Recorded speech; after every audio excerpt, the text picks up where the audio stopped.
Coming up on Mountain News this morning, a Somerset man is behind bars after barricading himself inside a home and firing shots at both neighbors and police. Plus, the sound of cicadas might still be bothering you, but for two researchers, that sound is music to their ears. Dedicated to Eastern and Southern Kentucky, this is WYMT Mountain News this morning.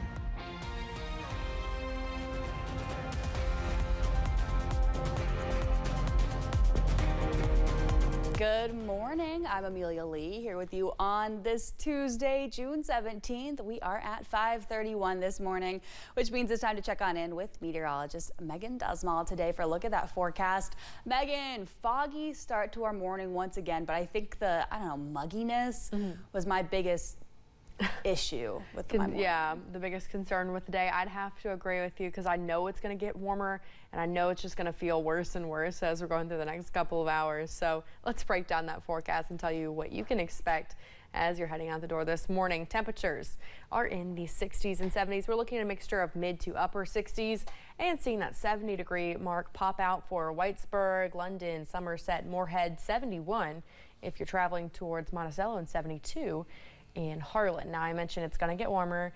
We're going to see mainly the mid 80s, couple of low 80s popping out, and 87 for Pikeville and Grundy. Now, the good news is this morning starting off relatively calm. Yes, we have that fog and some slight chances for scattered showers this morning.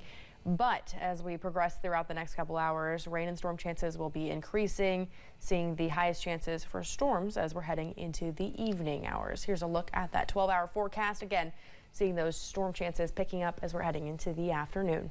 Amelia. In Lee County, police are investigating an apparent murder-suicide. State police say they found two people dead when doing a welfare check at a home on Sally Davis Road. Police believe 48-year-old Beryl Ashcraft Jr. of Beattyville killed his girlfriend, 28-year-old Haley Davidson, before taking his own life. Both had gunshot wounds and were pronounced dead at the scene. A Pulaski County shooting suspect was arrested in Lexington. 37-year-old Nathaniel Clark is charged with attempted murder and several counts of wanton endangerment. Clark was arrested with help from U.S. Marshals. Police say on June 4th, he shot a 58-year-old man in Science Hill. That man taken to the hospital and was released a week later. Clark is being held on a $500,000 bond. Two people are expected to recover after a northern Kentucky shooting. Newport police say the shooting happened around 11 Sunday night. The two victims were taken to the hospital with non-life-threatening injuries. Police have not given any details about what led up to this shooting or if anyone was arrested. State police are investigating a teen's death in LaRue County. Officers say a 17-year-old died in a crash on Kentucky 219 Saturday afternoon. The teen was driving and hit a guardrail, causing the car to flip multiple times. That teen pronounced dead at the scene. An adult and two other minors were injured and taken to the hospital, but both expected to survive. A fight at the London Walmart led to one minor being taken to the Breathitt County Regional Juvenile Detention Center. I spoke with police who say many folks have seen the video of the fight circulating on social media. Officer Hobie Doherty with the London Police Department tells me they were alerted to the incident last week shortly after it happened. He says this kind of behavior is not acceptable. At this time, they're still investigating why exactly this fight took place. It is not what we want our city to be represented as, and our chief and our mayor are very adamant, that this kind of stuff can't happen. With the safety of those in the community being the top priority, Doherty says it's important for you to call local officials if you do see something strange happening or possibly illegal. If you are out there and your intent is to do criminal activity, and that's what these fights are. That's what the reckless driving. When it comes down to it, it is a criminal act that you can be charged with. It's not going to be tolerated. Everybody has a right to feel safe, and that's what we want to happen. He says there is no current threat to the public. The name of the suspect and victim have not yet been released. The minor charged with strangulation and assault, but police say more charges could be on the way. In Laurel County, 2 people were arrested after a canine made a big drug bust the day before its retirement. Mark Webb and Teresa Vaughn were arrested after officers saw the two driving on Kentucky 192 without wearing seatbelts. Officers sent K9 Jack to the car, where the dog gave a positive alert for illegal drugs in the vehicle. Webb and Vaughn were charged with drug trafficking plus traffic violations. In Mercer County, police are looking for a hit-and-run driver after a fence was damaged over the weekend. Police say a black Dodge pickup truck ran through a fence sometime between 7 and 11 on Saturday near Kennedy Bridge Road. Police believe the truck has a model year between 2009 to 2012 based on the parts left behind. They collected one headlight, one tail light, a front grille, and the Dodge emblem.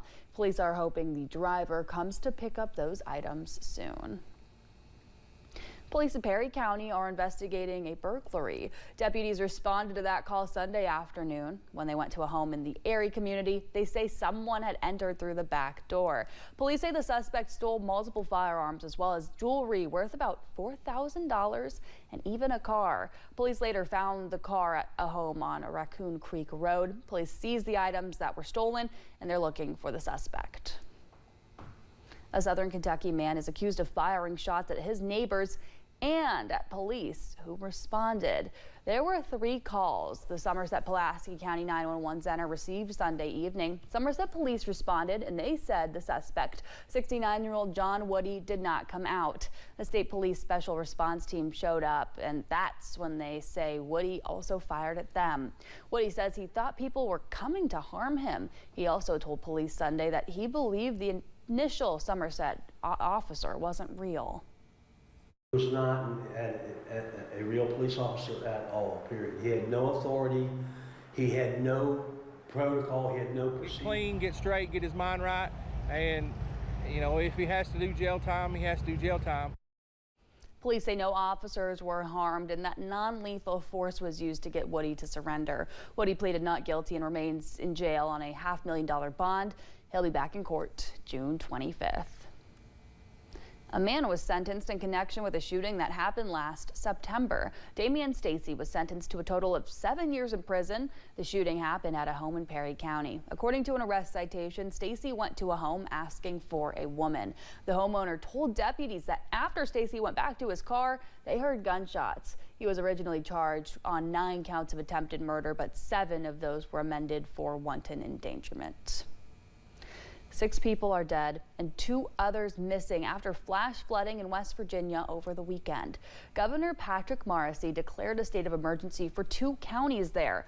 Up to 4 inches of rain fell within 30 minutes on Saturday night. The governor says some of the hardest hit areas are Wheeling, Triadelphia, and Valley Grove. The West Virginia National Guard is deployed to help with recovery efforts.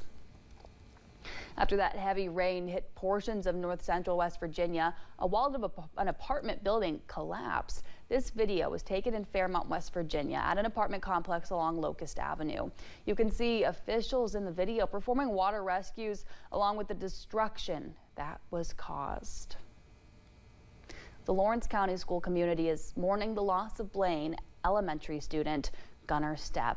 WYMT's Neely Green has the details. Gunnar Stepp was a Wildcat here at Blaine Elementary School in Lawrence County. He died after a battle with an illness. In a post made by the Lawrence County Schools Facebook page, they say Gunnar was a 5th grade student. The post says to know Gunnar was to love him.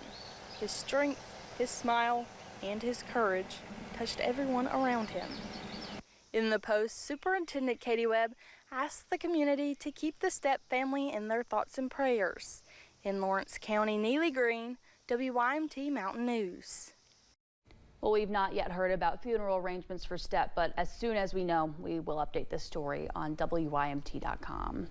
Well, we do want to tell you about the annual WYMT Summer Blood Drive coming up next month. That blood drive from 3 until 7 on Wednesday, July 2nd. It'll be right outside our station at 199 Black Gold Boulevard, but you do have to be at least 17 years old to donate, or if you're 16, you have to have parent consent to donate. Folks who donate will get a limited edition Kentucky Donor t-shirt while supplies last. Transportation cabinet officials say one road in Pike County will be closed temporarily later this week. Tomorrow, Kentucky 1773 at mile point 3.5 will be closed for a drain pipe replacement. The area is also known as Beaver Creek. That work will happen between 8 and 3. Officials say emergency vehicles will be accommodated, but others must use a detour during those working hours. Officials say one road in Menifee County will be closed later this week. Tomorrow, crews will be working on US 460. They'll be at mile point 1.5 to replace a drainage structure. Officials say the work will start at around 8 and should finish by 4 that afternoon. Drivers can use Kentucky 713 and I-64 as well as Kentucky 36 to bypass that construction. Well, cicadas have been sounding across the state of Kentucky for a couple of weeks now. And while those sounds might bother some, for 2 researchers at Center College, it's music to their ears. Center College student Peter Daniel and biology professor Mark Galawatch are using this summer's bourbon brood of cicadas as a unique research opportunity. Cicadas that we all hearing right now only come out once every 17 years. So the last time that happened, I was 3 years old. The next time this happens here in Danville is going to be 2042. So I'll be 37. Quick math. The 2 of them are gathering all the data they can during the periodical of cicadas' brief time above ground, even monitoring the decibels of sound individual cicadas emit. They say one interesting fact about the noisy creatures is the sounds you hear are only the males. They explain the males make noise to attract females.